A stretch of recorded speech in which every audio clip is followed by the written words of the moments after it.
Hey everybody, this is Nick Malbach here. This is not a Nick Malbach solo episode. Matt will be joining me very soon. But today we are back for another Real Talk, and we are absolutely positively excited for this one. We're bringing in a friend of mine and a friend to the film community in Cleveland alone.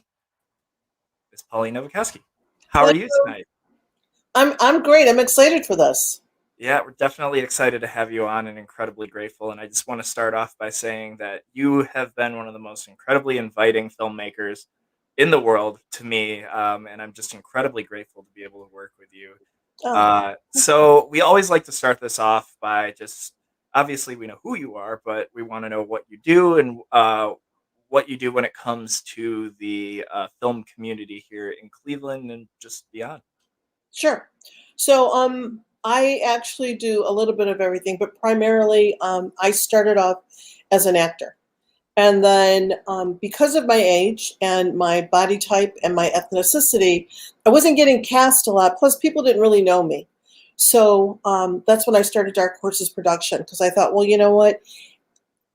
I'll make my own movies and then I'll kind of pepper myself into them, but then I'll also bring on board other people who weren't really getting cast either. That's how that came to be. And then once I started doing that, I was having other people come and direct. I would act then as a producer, and then I would bring people on board. I'm like, hey, you want to, help us out with this and help us out with that. We did a lot of 48s. Mhm. And then after several years of doing a 48, I kind of wanted to do something else. I felt if we could put a movie together in 48 hours and it was a quality film, what if we did something that we had the time to really, groom and really put together and then present it to people? So probably about 3 years ago, that's when we started doing that. And I also am a producer. I've learned also to operate the camera. I've learned how to do sound. I have all my own equipment. Scott Morrison and Johnny Woo have been instrumental Mhm. in helping me understand each piece of equipment and have taught me how to use it correctly.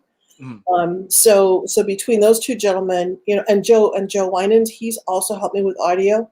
Sat down with me, explained everything to me. Where things go, why you do what you do, what you're listening for. Um, So after I learned that, I really wanted to learn how to edit because I kind of got to a situation where some of the players that I had on Dark Horse's team wanted to start doing their own projects and they wanted to, Mhm. kind of fly on their own. So I was excited for them because I see their work, their body of work that they're doing, and I'm very happy. And I like to think that that being on our team Mhm. really helped them kind of groom them for them to be on their own. So at that point, I'm like, man, I better learn how to edit because there's no point of learning, all this other stuff or filming if I don't have an editor. So the last almost year and a half, about a year and a half, I've been with Johnny Woo, and he's been teaching me how to edit. So I do small projects, Mhm. I write them, I direct them, and then I'll edit them, and then Mhm. I'll take them to Johnny, and then he'll kind of color correct because I'm still really learning that part of it, Yeah. and then clean up my audio. And we've been doing really well in the film festivals. Even during COVID, probably midway through, I was getting antsy, and so we would do tiny shorts. So that Mhm. was fun. So I guess in a nutshell, I've learned to do a little bit of everything. Absolutely, and that's fantastic. Um, because kind of wearing all those shoes means that you just have the opportunity to continue to create no matter what, right? Hmm. Hmm. So you bring up two names there. We'll start with Scott. Scott Morrison has been DP for countless of your projects, and I believe that I've told you this before. But I have worked with his daughter-in-law for years, Allison, Yeah. and only met Scott more than recently when it came to Wu Lin and other projects like that. So, uh, you, Scott, Chrissy, all feel like the glue for Dark Horses. Hmm. So, tell Hmm. us a little about how things came about with them. I met Chrissy probably about 9 years ago through a mutual friend as well as Scott. Mm. I had just started kind of like I just got on Facebook, didn't really know my way around, and I just started to see like all these things about filming, and I'm like, it was something I always wanted to do. So there was a young lady, her name was Shaw Michelle, and she was doing a film called Zombie Mom. And so I'm obsessed with zombies. So I'm like, wow, this is great. I want to be a zombie. So that was my only dream. I didn't want any speaking role, didn't want to act. I just wanted to be a zombie and makeup and walk around and like eat brains. So that's how I met Scott through Sean Michelle, and I met Chrissy through Sean Michelle. And then our personalities just sort of like it meshed, and we were all on the same page. We wanted to do projects. We wanted to do quality projects, Mhm. and we had the same vision that we wanted to do more. We wanted to work with more people, but we also wanted to form a team and bring people on with us. So that's kind of how that all evolved, and we've been together for almost 9 years. And that is unbelievable because I've seen all these projects that you guys have done together, and they're absolutely, positively fantastic. And Thank- moving on to a name that gets brought up all the time on this channel, Mr. Johnny Woo. Yeah. You are the star of his upcoming film, Wu Lin, as well as again, we've all kind of collaborated on all kinds of different projects together. So we'll get to the Fun Mill projects just in general hmm in the 48s later on. But how did you get involved with being a part of? Oh, and hi, Matt. Hello, Uh, sorry I was late. oh, you're good. How did you get involved with being a part of Wu Lin, and tell us a bit about your experience? Um, actually, Johnny approached me and he said, I had this film, and I would like you first. I think first the character was Big Mama. Somehow it was, and I was like Big Mom, like, oh, okay. So I'm like, I don't care, call me whatever you want. I want to act. So then when he finished the script, and then when he sent it, because when he told me what the character was, I loved the character. I fell in love with her immediately, and she's a scorned woman, and she's out for revenge. She's also Mexican, and she knows um, black magic. So this woman is just very powerful, and she knows Santorini. And I don't want to give too much away, but Mhm. he approached me with it, and he said, "But you have to speak some Spanish and Latin." I went, "I don't really speak Spanish at all. I did a film prior to that, and I had 2 weeks to learn how to speak Spanish." And I really was under a lot of stress, but I loved the character as well, and I wanted to do really well. So I fooled a lot of people, not everybody, but a lot of people with my Spanish. So he said, he wanted Spanish and Latin. So I said, "You got to get me the script as soon as you can, because I have to really, really study that." Mhm. So I started taking Spanish classes because I really, Johnny Woo, his quality of films are here. He's raised the bar for all of us. So make sure I was giving him the best that I could possibly give him. So I started taking Spanish classes to help me with all the pronunciation. Then he also helped school me. And then for the Latin, Ern. Ern helped me with the Latin. And so yeah, so that's how that came to be. And then that's another script. When we had the table read, I was like, this is killer. I'm like, this is Mhm. really good. So I've been really, really lucky and very blessed to get the scripts that I've been getting, and people have asked me to be a part of their films, whether it's in front of the screen or behind the scene. Um, so I've been busy the last 9 years doing stuff. But yeah, Johnny's Woo, his film is fantastic. I can't wait till people see it. It's so different from everything that he's done in the past, but his flavor is still there. Mhm. But yeah, cinematically, it's phenomenal, and the team that he had was impeccable. When I drove up to one of the sets, I thought I seriously was driving up on a Hollywood movie set. It was crazy, but it Yeah. was great. Oh, it was so much fun, and hmm brought Scott on, and that was really, like I said, my first time working with Scott, and he's just such a nice guy.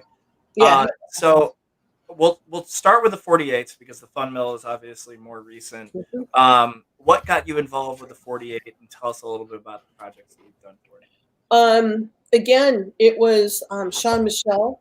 I had never heard about any of this before. My first experience with this whole community was really on Facebook, and there was a Greater Cleveland Film Mixer, Mhm. and it was, I can't think of where it was at, but I wasn't going to go at first because I was I didn't know anybody, so I was going into this by myself and alone, and I thought, well, you know what, it's what you want to do, just go. So I went. Everybody was welcoming, and Sean Michelle again was pretty much the person that took me and then introduced me to everybody.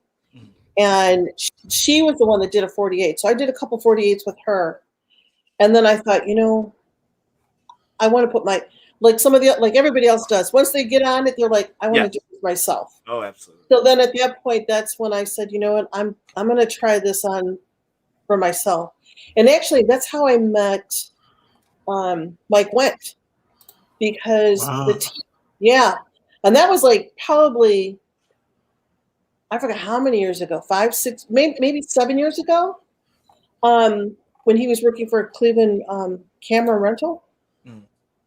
We love Mike Lent over here. Oh, he's great.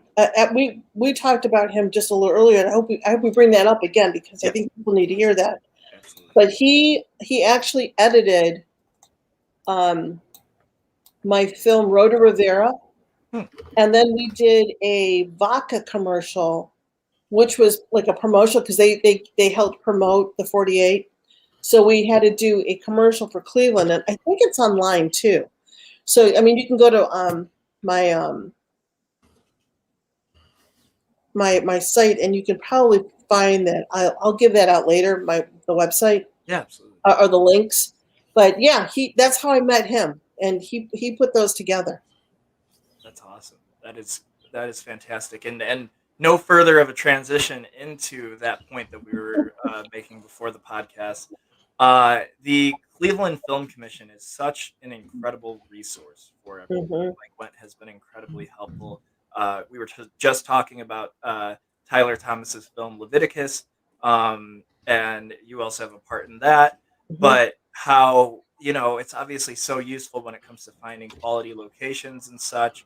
What has your experience been like? Because a lot of filmmakers definitely need to embrace this film community, not only the community, but the resources that we have and such. Yeah, yeah. I would encourage. It was hard the last year and a half because of COVID, Mhm. but I would try to attend every single mixer, every single Greater Cleveland Film Mixer as well. There are other organizations that would have their mixers. That's the best thing to do is go networking. Mhm. Attend those. Because it's not going to come to you. You have to go to them and you start talking. If you've got a resume or a card, bring it with you and start talking to people. And hear about what they're working on. See how you can help. You may not get in front of the camera right away. It's okay to be behind the camera, help out Mhm. with craft services, help out with this, and watch what you can do. Um, also for the last probably 6 years, I worked as an extra on feature films with Angela Bowman. That was those have been amazing experiences. I was actually on a movie set for Netflix when the director called cut, and they stopped right in the middle of doing a film because of COVID, right in the shutdown. So we were like, what? And so that was the last time I was on a movie set was then. But you really need a network, and you really need to get involved if this is something that you want to do. Mhm. The Cleveland Film Commission the last year, 2 years has somehow become really involved with the independent film community. And I think it's because of Mike Went. He's been very instrumental. Whenever somebody needs help finding something, we reach out to Mike. Yeah. Um, even like when we filmed at Icon World Mhm. Entertainment in Barberton, Ohio, we reached out. Both Chrissy and I reached out to Mike and said, "Hey, if people need a soundstage because we don't have one, meet Anthony Yeah. and or I'm sorry, Brandon and Brett. His name is Brett Anthony, and you should meet up with him. And he did. And then for a while there was some things that went on, but he's back open again. So I mean that's a great resource right there. Icon World Entertainment. Yeah, and that's another smooth transition here, Pauline. You got a lot of every single time that there's a point, I'm like, oh well, all right, that's a good point to talk about. So, Icon World and the Fun Mill Film Project. Yeah. We can start with Icon World. What an incredible spot to be when it comes to making anything independently, because all the sets are obviously there for you. I had been there previously, as I said. How did you get involved with Icon World, and tell our viewers about it, because it is such an incredible spot to be filming. Yeah, through Chrissy. Chrissy at the time was on the I think the chamber in Barberton, so she knows all the businesses that are out there, and that's how she met Brett. And then she came to me and she said, "Hey, you know what? Because we're always looking for phenomenal locations. For a long time, Dark Horses would always get Best Location Award because, we pride ourselves on that. And so when she found out about Brett and Icon World, she brought that to the table, and he was brand new. So at the time we went and we filmed there, we used, I think that was called When Justice Fails. We did that short there, and that was for a 48. And we took something from the headlines that was going on, and we kind of took that and made the story our own a little bit. And we used the judge's chamber, the courtroom. We used what else we used? The bar area. It was like 5 different rooms that we used. Yeah. So, but yeah, that was pretty phenomenal. And then I think we shut down because he had some roof issues and some other things, but now all that's been fixed.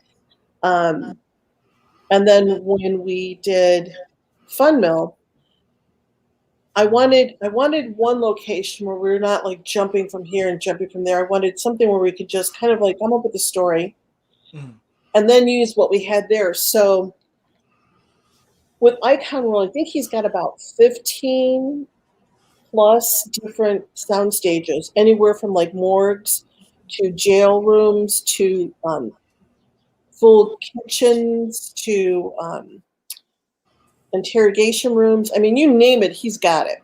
A full nightclub, casino. He's got, I mean, there's just a ton of things. So I thought, you know what, that'd be a great place. So I reached out to him, and actually we had reached out to him for quite a bit and didn't hear back from him. Then finally, he made this big announcement, hey, my doors are open again. I'm here. So once we heard that, we reached back out to Mike, went and said, hey, he's open again. Let's start spreading the word, helping this guy out. Let's get him some business. So I booked that ahead of time, hoping that he was going to have that day open.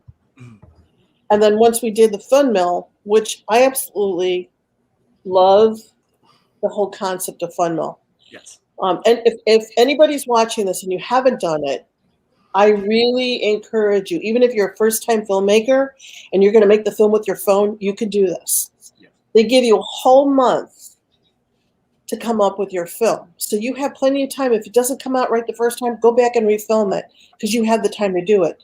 And you could show a great film on, within 30 days. So they start off with, I think it's 13 teams or how many, and we all get the first page of a script.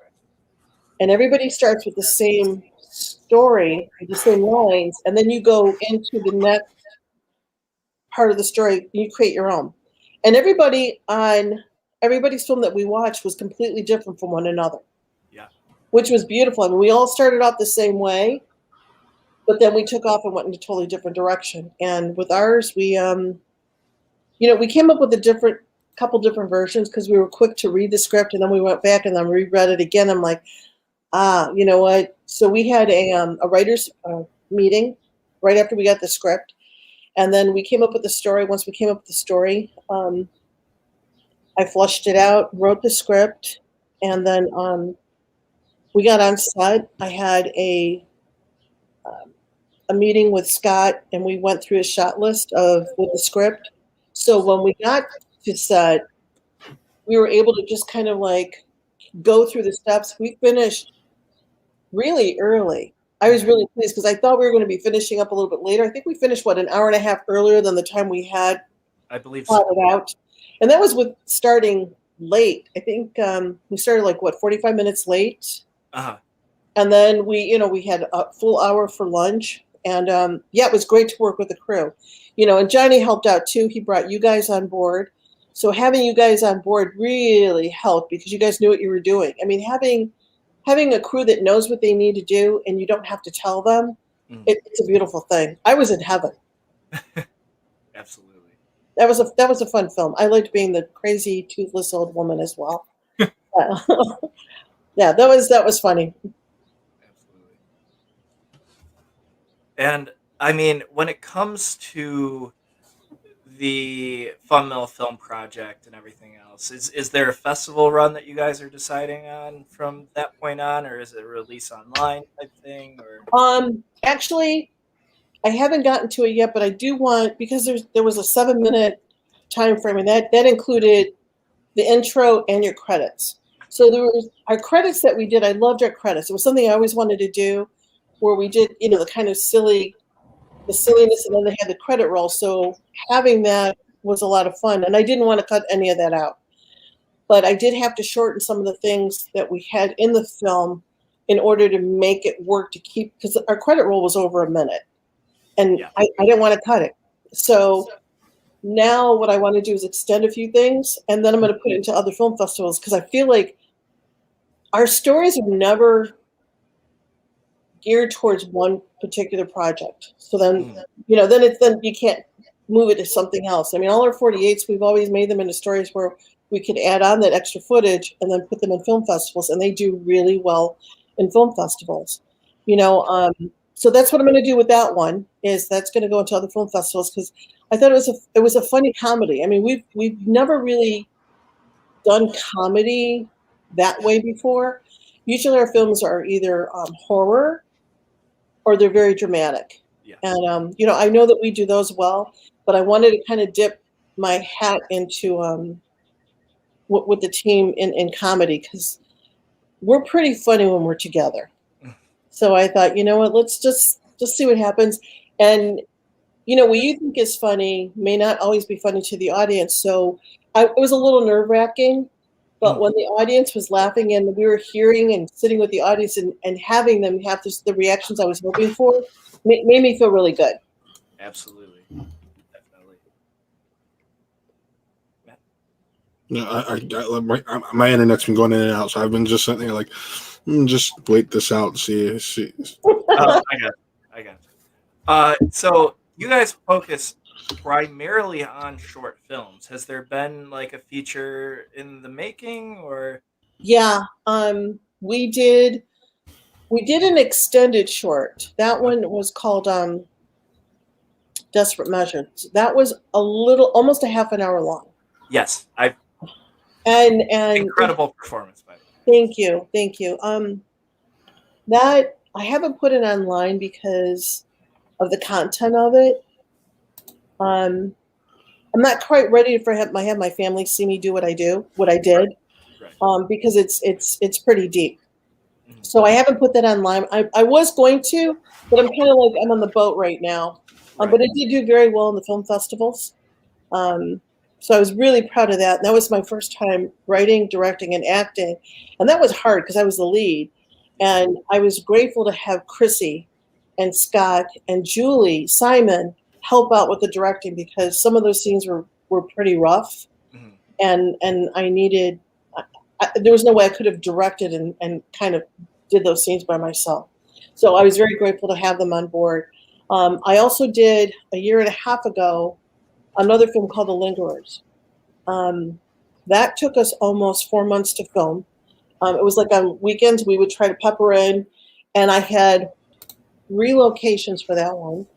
And it's a horror film, and that one is quick snapshot is a woman.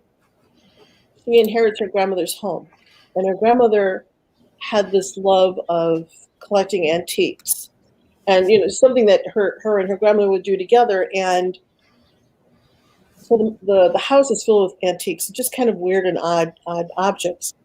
And sometimes antiques, depending on who owned them, spirits attach themselves to it. Yeah.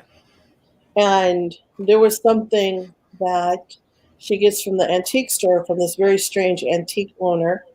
And I love the antique store. It's called Relic. It's in Strongsville. My friend owns it. But yeah, he's got some strange stuff in there too. But she brings something home, and that's when things start going bad. And so I didn't want to hand it off to somebody else and have them edit, because I feel like the story will change. Right. And since I was directing it and I already have like this picture in my head of how I want to do things, I decided to edit myself, and I didn't realize what an undertaking it was. And I was just learning how to edit. So I was getting frustrated. I had to put it to the back burner for a while. And now I'm kind of going crazy trying to finish it up, because my goal is to be done with it by the end of this year, handing it over to Johnny so he can color correct it for me, work on the sound. And there's some special effects that I want to put in there. Right. Like with the possession of one of the characters, I want to do something with her eyes. There is a dark entity that is in this house now because of what she brings home. So I want to show that as well. So there's some special effects that I don't know how to do that I would like Johnny to put in. And then I'm hoping, or you, yeah, Nick? Yeah. More than All right. Let's be honest. Anyways. You cut out, Matt. Oh, I said, let's be honest. Johnny might have Nick end up doing it anyways. Yeah. I'm happy to help in any way that I possibly can. But yeah. So yeah, because like I said, I didn't. I mean, there's quite a few editors that were wanting to help out, but I'm like, this one I just kind of wanted to hang on to myself and just really kind of like get through it. So I did have to stop because it was starting to freak me out a little bit, because we filmed at my house. Okay. And my house is almost 100 years old, and I do collect antiques. And yeah. I always say, write what you know, right? Yeah. And there's been a few people that I know that do the ghost hunting, and they're mediums, and including Johnny. They have seen a woman in my house, and one of the owners, there was an older woman that did pass away in the house. I don't think I'm never scared or anything like that, but so I twisted the story in my story, so sometimes it creeps me out a little bit when I'm putting things together. So then I have to stop, and I only can do it during the day because I don't want to do it at night. But yeah, so that's what I'm working on right now. The other thing is, someone planted a little bug in my ear, Benny. We did a short film called Benny. I don't know if you guys have seen it, but it was a 48, and it was for the Horror Film Festival. Yes. I'm sorry, for the 48. And we were competing with some really heavy hitters. And so I told my team, which was Chrissy and me, and I forgot who the other writer, Bridget was the other writer. And we sat down, and I said, guys, I don't want to do cutesy anymore. I don't want to do medium kind of scary. I want men in the audience to be going, no way. And I wanted grown men and sitting in these seats to be like shocked at what they're going to see. So we sat down and we wrote a story called Benny. And Benny is, he's a child clown entertainer. And he has a party, and one of the children go missing. And when Benny goes home, you don't know this until Benny, like, he gets his money from the party. Benny talks and rhymes. And Benny stays in character even when he goes home. And so when he gets home, you see him dragging his suitcase with all his, props and everything. And he goes home, and when he opens the suitcase, there's a small child inside that he took from the party. And the film, we went really dark. We went really dark with this one. I had Ron George, love Ron George. I had him make me a fake tongue as well as a finger for another film that I wanted to do called Thou Shalt Not Lie. So I didn't get to that film yet, I but don't know where that thing. Please continue. we wanted to, but I wanted it to use the tongue in this film. So the little girl, she ends up pissing off this clown. So he punishes her. In one scene, he cuts off her finger, and the audience was horrified. And then another scene where she swears at him in his childlike mind, and he says in a rhyme, basically, you can't talk like that. Little girls shouldn't say those words. And so now he has to punish her. So in that scene, he cuts out her tongue. So I take it you pulled clown for this horror 48? No, That's crazy. No. I forgot what we pulled, but yeah, I wanted to do clown, and and we used Chrissy's daughter, who was phenomenal. She was very Her screams were bone chilling. And every scene that we did with her, we kept making sure she was okay. She actually was cracking me up because she kept saying, "When are you going to cut out my tongue? When are you going to cut my tongue out? When are you going to cut my tongue out? When do I get to use that fake blood?" And yeah, she followed directions great. She did everything she was asked to do.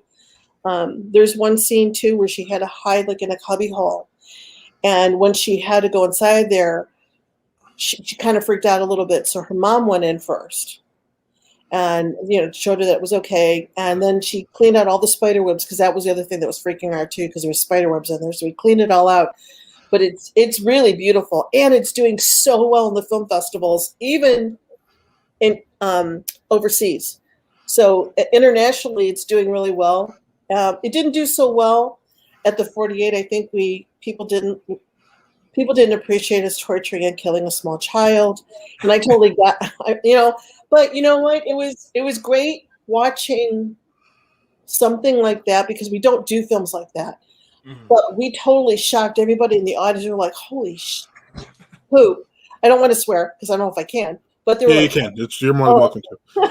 They're like, "Holy crap, you guys!" We're like, "I can't believe you guys did that." And then when we cut out her tongue, the entire audience, including men, were like, "Oh my God!" I look at Chrissy and she looks at me. I'm like, "We did it!" And yeah, we walked away though with no acknowledgments, and I was a little sad, but you know what? It is what it is. And like I told the team, I said, "Don't worry." I said, "We're going to make this extended version of this, and I know it's going to do well, because it was just so twisted, and it was but it was fun to do." But so, getting to the next point of the story, there's a couple people that have asked about an extended version of Benny. They're like, "Well, did you ever think about doing making it into a feature film?" And I said, "Actually, I did, because Benny has a backstory." And Benny's backstory is he was given up for adoption, and it didn't work out, so they put him in a foster what do they call those places where you put the children? Oh my God, it used to be the Jones home. Foster home? It's foster Yeah, home. the foster home. Thank you. So he's put in a foster home, and unfortunately people weren't nice to him. And so he's always stayed in this mentality mind of a 12-year-old, which is why he speaks and the rhymes that he does. And, he doesn't, his intentions aren't to kill the children, but because they want to escape, he just wants somebody to play with. But because they fight him and want to escape, it happens. And not that I'm excusing it, but that's kind of like the backstory and how this comes in. He travels a lot. So I'm still in the process of trying to write it, but I'm thinking if I can do a crowdfunder, I'd like to do an extended Benny. I remember seeing that at Indie Club. You showed it. Yeah. And the warning, of course, was always if you can't handle it, then you can leave right now. It was fantastic. I completely got what you were going for, and I apologize for stepping away right in the middle of that. I hung a Mickey Mouse studio stage picture above my bed while I was cleaning it today, and it was falling, and that would have been a huge crash. But so you guys do so many short films, And so do you see the benefit of these long, big festival runs and stuff like that when it comes down to it? Yes. I think it's like a twofold for me. Mhm. I like doing short films because they're easy to complete, and um, I don't have to worry about a large amount of funds being spent Right. on a production. Everything I do comes out of my pocket. I don't do, you know, GoFundMe's. I don't do anything like that. So, depending on what I'm doing, sometimes I give everybody a gas card if they have to travel far. Like I did that when we did The Lingerers because it was, 4 months of filming. So everybody got gas cards. We went out to eat. I fed everybody. Um, I had to rent the church. I had to buy costuming. So, it's costly to do long product or bigger productions. Mhm. So for me, I do it for economics, the short films, Mhm. and then it helps me home in on a lot of the different things that I do as far as like filming. Right. If I'm doing the filming myself with the camera, then I'm getting more practice in on that. Mhm. Um, plus it helps sell me as a filmmaker that I do finish films and that our films, even though they're shorts, they're award-winning films. There's not one film that we've done that has not been acknowledged by some film festival or the other. That's amazing. That's amazing. And for the filmmakers out there who are probably a bit hesitant to the film festival scene and such like that, what is the benefit? Obviously, the acknowledgement is great, but uh, with the success rate and stuff that it is, there's always that risk that it might not be accepted, and the money spent. Yeah, yeah, yeah. What do you see as the benefit for the film festivals? Um,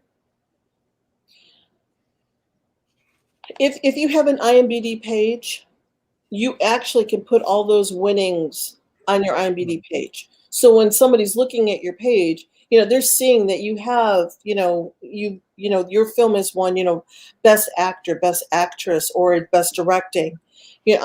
I honestly have not been able to even keep up with putting those onto my pages. I know some of my folks have been saying, Pauline, when are you going to put those awards on there? I'm like, I will do that once I have the moment. Uh, But I think for me, I, it is frustrating, because they're not cheap. right. Um, some I look at I really take my time when I go through what is it, Film Freeway, I think it's called. Yeah. And they're categorized. So depending on what my film is, if they're horror, I'll pull up horror and then I go through, and then some of the fees are only $5, and then they range to 55. So depending on what audience you want to see your Right. films, you're going to pay a little bit more. Mhm. Um, I think there's only been two films that I've done that I wasn't super um, satisfied with. And those I didn't enter those into any film festivals because they were missing something. They didn't, Mhm. like, you as a filmmaker, I mean, have you ever made a film that you're like, yeah, that was good, but you know what, we could have did better. Oh yeah, we Yeah. both So have so together. so those Yep. Yep.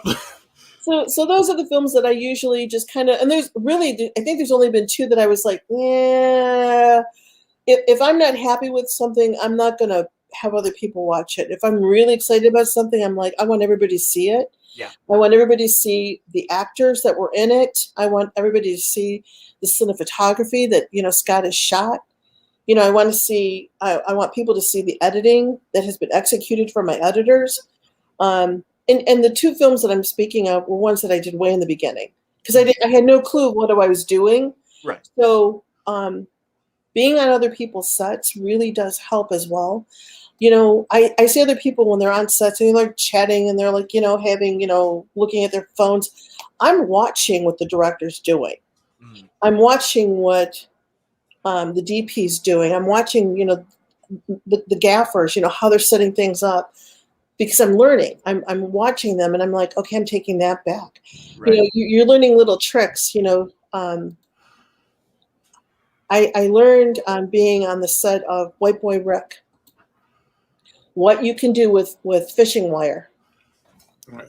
And so if here's a trick, if you need something to move Mhm. and you want to do it as a practical effect, use fishing wire. And fishing wire, you don't see it when you're filming.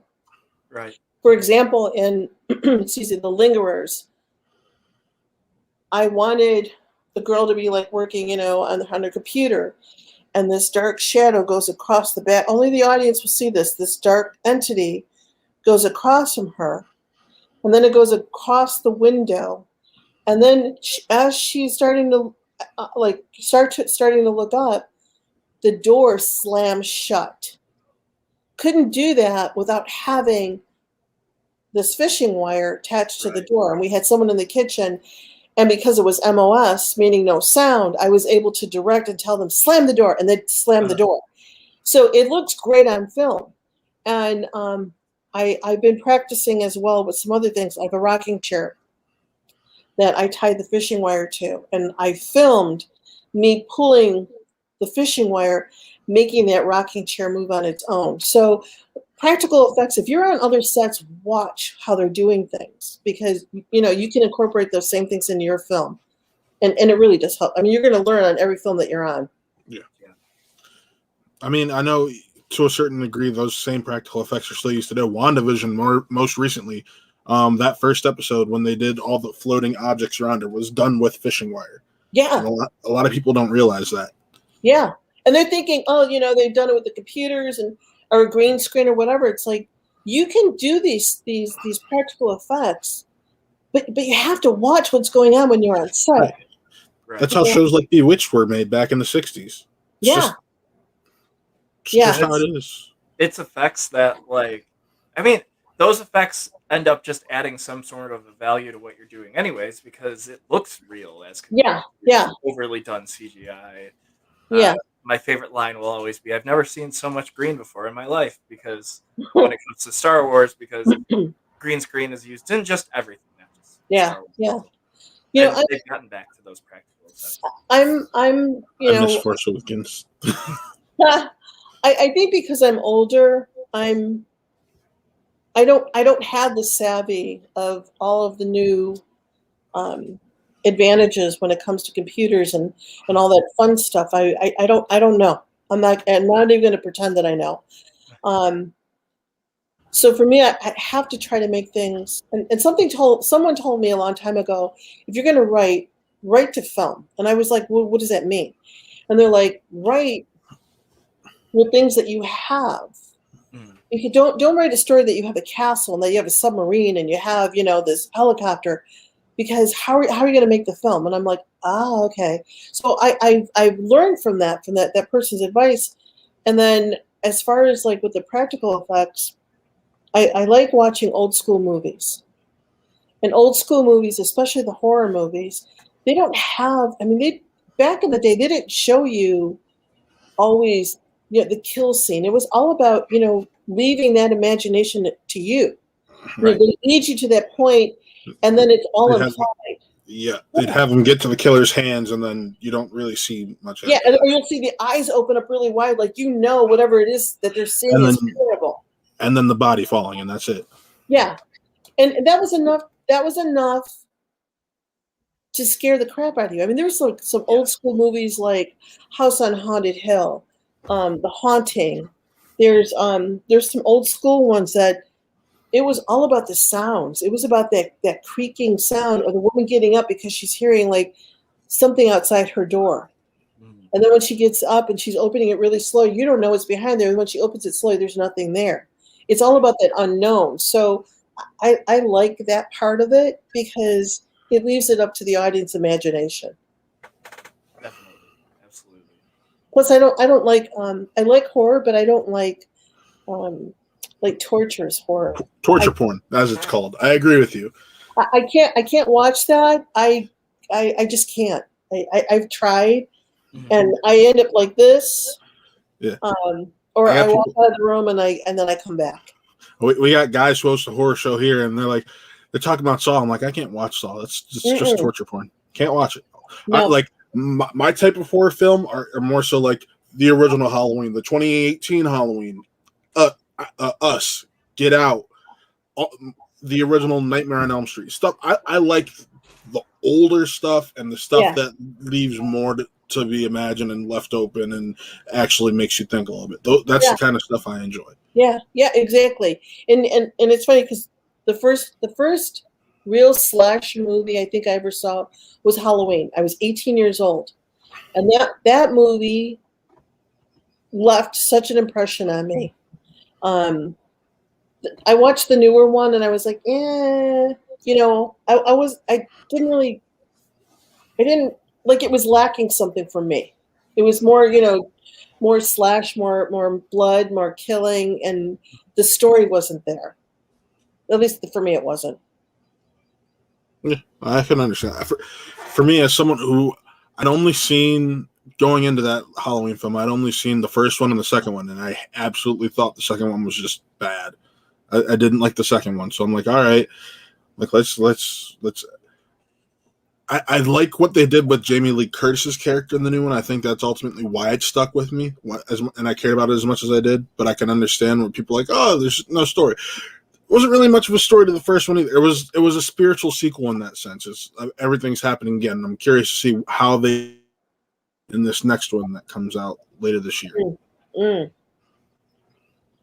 Yeah, I like when it comes to horror. For me, I like the supernatural stuff. I do believe in good and evil. Yeah. Um, so that kind of stuff I like. I also like